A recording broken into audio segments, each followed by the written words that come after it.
So today, magluto tayo ng isang dish na mapapasana all ka. Sana all may kapares. O 'di ba? Buti pa yung karne na niluluto, may kapares. Pero after mong lutuin ito at after mong i-plate itong dish na ito, siguradong mas lalo kang mamahalin ng kapares mo, o kahit na wala kang kapares na katulad ko, madaming mai-inlove sa atin. So let's start. This is beef pares. Napakadaling gawin. Kailangan lang ng konting pasensya ka dahil syempre papalambutin mo yung beef. So first, let's start by sauteing our garlic, onions, and ginger.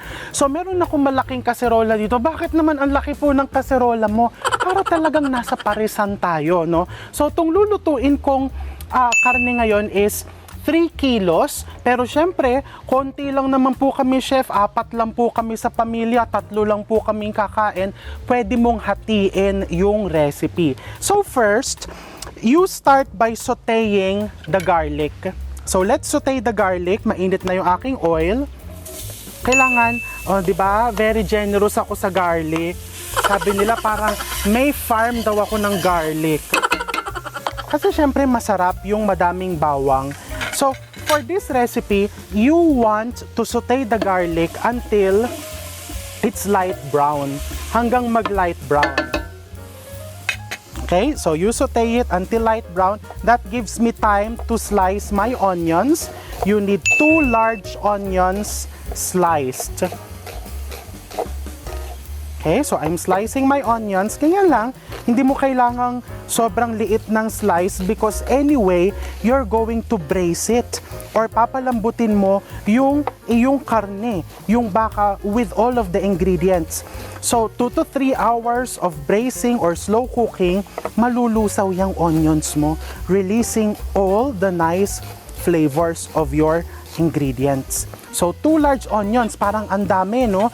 Pero talagang ganyan, para labas na labas talaga manuot lahat ng natural flavors. So pag nag-light brown na yung garlic, makikita mo medyo naluluha ako sa dami ng onions at sa dami ng garlic.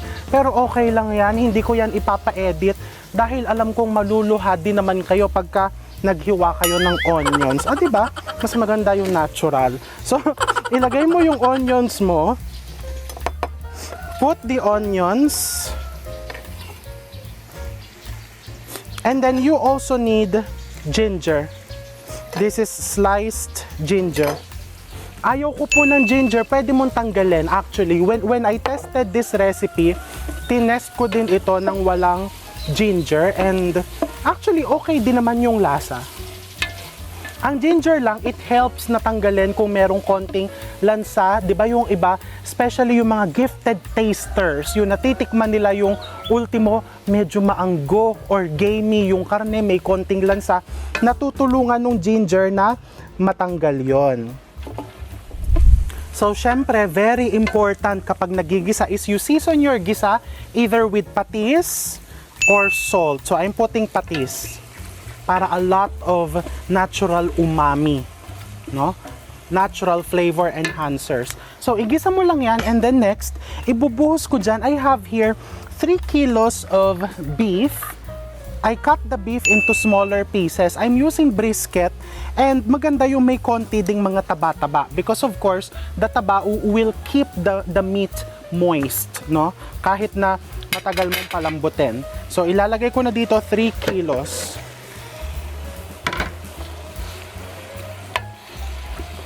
And I'm going to season it again with patis. Remember, kailangan kada step nagsisison ka para malasang malasa yung niluluto mo. And then I'm going to put my spices. I have here black pepper, whole black pepper. Lagay mo dyan. This is laurel or bay leaf. And this is star anise, no? Star anise.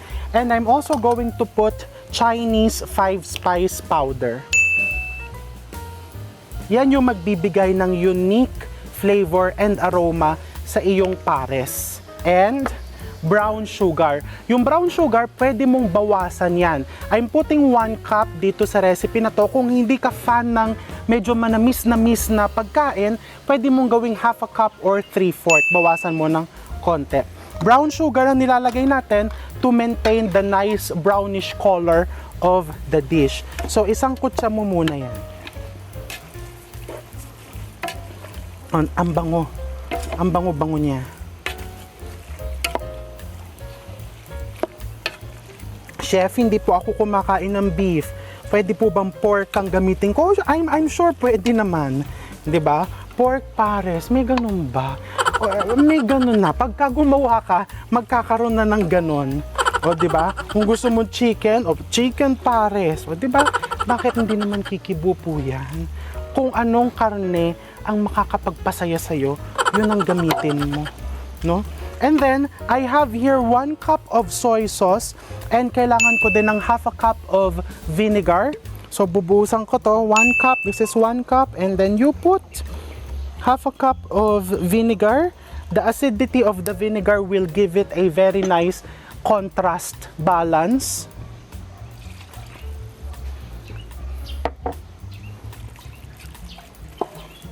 Okay. The soy sauce and the vinegar. And then, eto na. I have here water. Maglalagay ka ng approximately 3 to 4 liters of water. I'll start by putting 4 liters. 4 liters muna dahil madali namang magdagdag mamaya.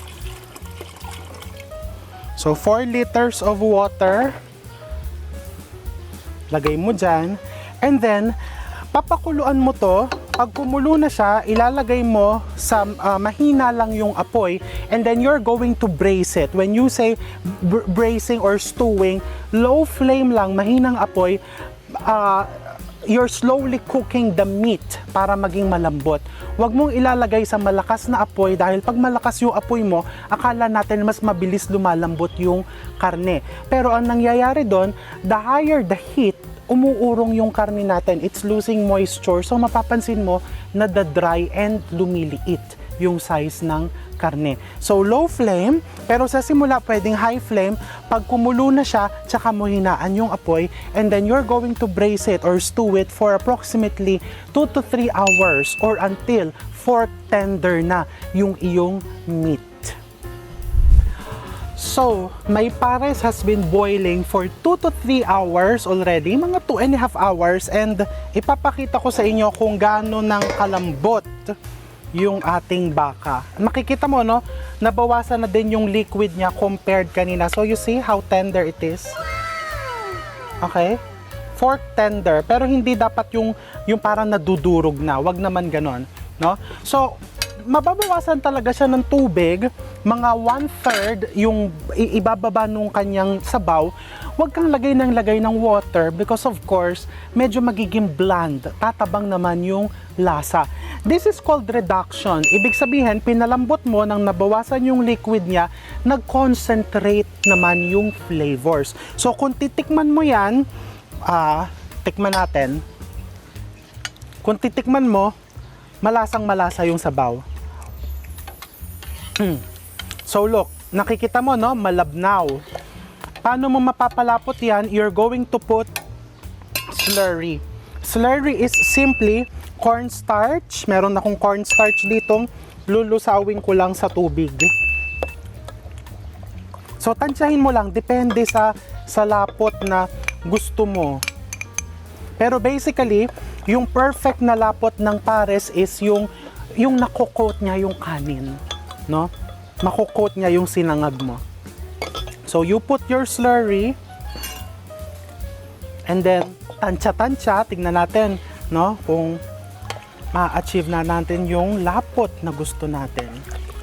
Yung star anise, pwede mo nang tanggalin yan, pero maganda siyang picturean. So iiwan mo. Anything na magandang picturean, iwan mo para mas appetizing sa social media yung iyong mga niluluto.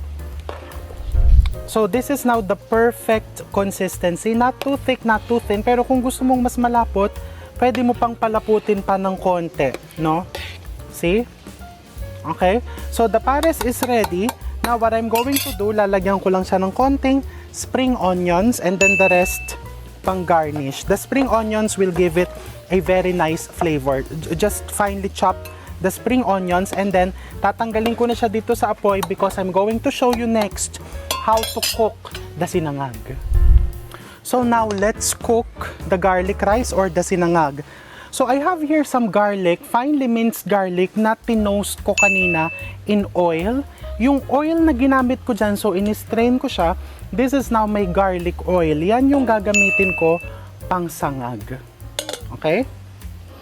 So you put it in a pan and then lagyan mo ng konting raw minced garlic. Medyo kakaiba tong sinangag na to. Medyo pasusosyalin natin ng konti. Huwag mong susunugin yung bawang kasi pagka nasunog siya, pag masyadong nag-dark, pumapait. And then I have here rice.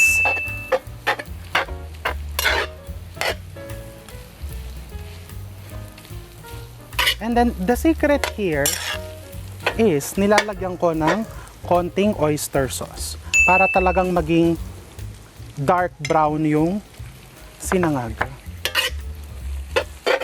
So this sinangag, you will not over season it with salt. Lalagyan natin ng asin to pero konti lang.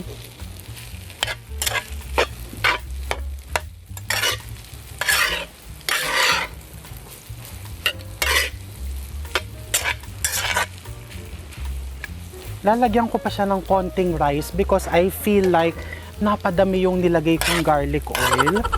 So ayan, obviously nakita mo no, nakakapawis magsangag dahil kailangan mong basagin yung mga tutong-tutong to make it really nice and smooth. So nilagyan ko yan ng oyster sauce. Sa gantong kadami, ilan makakakain ito? Isang pamilya na po. O kung gutom ka, baka mauubos mo yung kalahati niyan, sasabuan mo pa ng pares. And then I'm going to season it with some salt, konti lang. And then this is the toasted garlic. Lagyan mo ng toasted garlic. May farm ka ng bawang, o kunwari po meron. Sino ba naman ang may ayaw ng madaming toasted garlic, di ba? Garlic is life. O, ayan. So, the sinangag is done. Dinagdagan ko lang yan ng konting kanin kasi baka sabihin nyo, masyadong mamantika. Napabuhos po na-overwhelm ako sa garlic oil. And then if you want added color, pwede mo din lagyan ng konting spring onions. O, diba? Upgraded ang sinangag mo. Siyempre, dapat titikman. So, you know if you need to add more salt.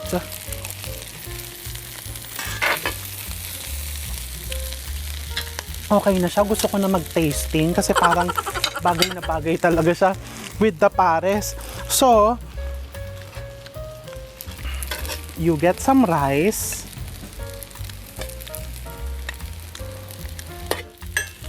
Alisin natin to dyan. And then, mangkok. Magpapakuha ko ng mangkok. Ang laki kasi nitong mangkok na to. So, ayan. Siyempre, lalagyan mo na sabaw.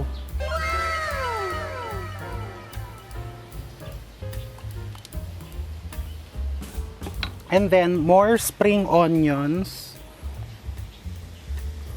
And more garlic. O, diba? Tasting part. So now, let's try it. Umupo talaga ako, oh. Parang mas matagal ang tasting, di ba?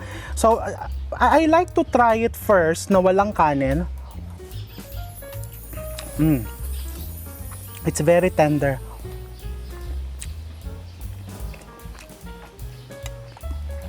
Very comforting. And syempre, because rice is life. Ayan, lagyan mo ng sabaw. Ito yung sinasabi ko sa inyo kanina. Just thick enough that it will cover the rice. It will coat the rice.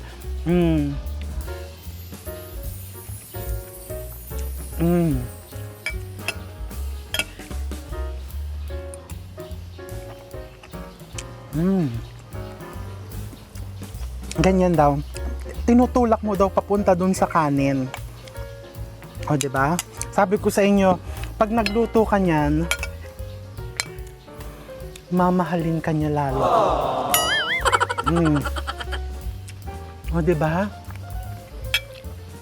Mag-serve ka sa garden nyo.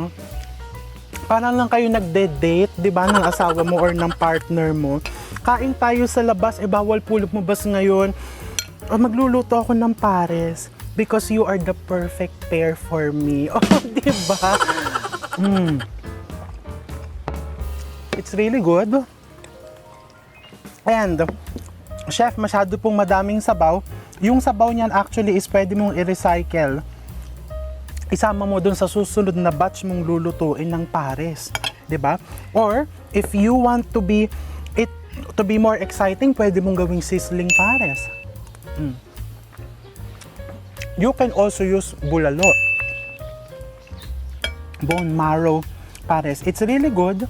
And bago ko po maubos to sa harapan ninyo, tatapusin ko na tong video and gumawa ka na because mapapasaya ka talaga nitong pares na to. Cheers and stay safe.